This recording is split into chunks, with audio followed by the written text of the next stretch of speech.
Bismillahirrahmanirrahim. Assalamualaikum warahmatullahi wabarakatuh. Kami mahasiswa dari Universitas Pamulang. Video ini dibuat untuk menyelesaikan salah satu tugas kelompok mata kuliah pengantar ilmu ekonomi dengan dosen pengampu Bapak Agung Tri Putranto STMM. Kami dari kelompok 9 yang terdiri dari 5 anggota yang masing-masing sama-sama bekerja untuk menyelesaikan tugas ini. So, inilah video presentasi dari kami. Tapi sebelum masuk ke pembahasan, izinkan kami untuk memperkenalkan masing-masing dari anggota kami.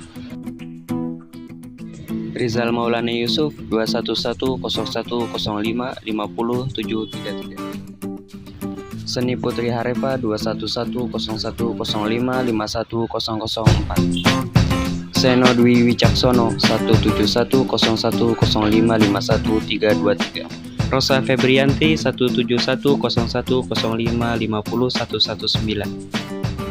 Sandi Suhendar 2110105500619. Kami kelompok 9 akan membahas materi tentang pengangguran.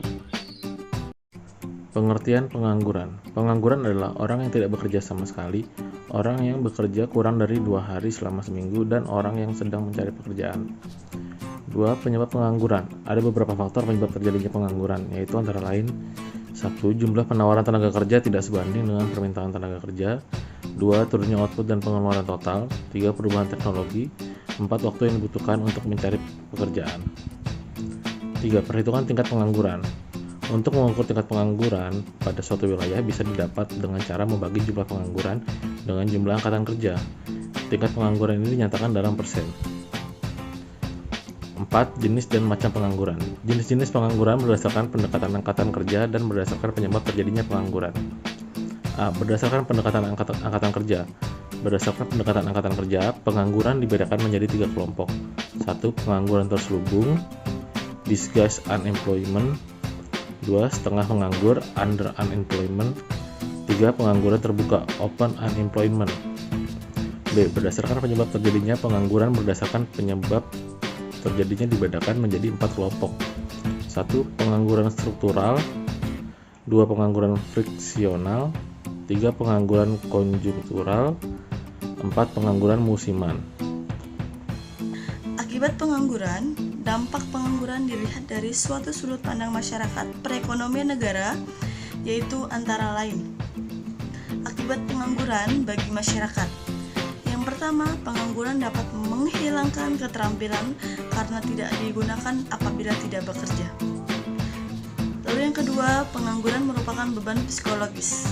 Dan yang ketiga, pengangguran dapat menimbulkan ketidakstabilan sosial dan politik. Dan akibat pengangguran bagi perekonomian negara, yang pertama ada penurunan pendapatan pemerintah yang berasal dari sektor pajak. Yang kedua, penurunan pendapatan per kapita. Dan yang ketiga, meningkatnya biaya sosial yang harus dikeluarkan oleh pemerintah. Dan cara mengatasi pengangguran, yang pertama ada pengangguran friksional, yang dimana pengangguran friksional adalah pengangguran yang sifatnya sementara. Karena adanya kesenjangan antara lowongan kerja yang tersedia dengan pencari kerja. Pengangguran ini dapat diatasi dengan melakukan hal-hal berikut ini. Yang pertama, melakukan pengembangan di bidang informal, misalnya home industry.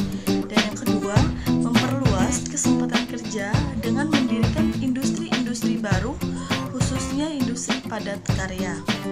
Yang ketiga, pemerintah membuka proyek-proyek umum, misalnya pembangunan jalan raya, jembatan, dan lain-lain.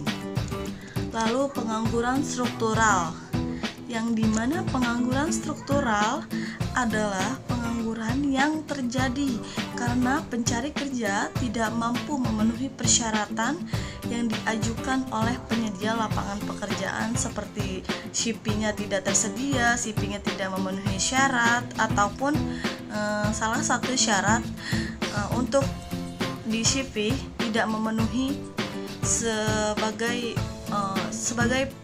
CV perusahaan yang diminta.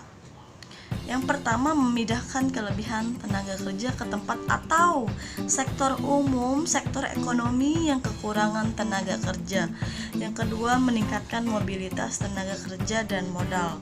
Dan yang ketiga, mendirikan industri padat karya di daerah yang banyak pengangguran.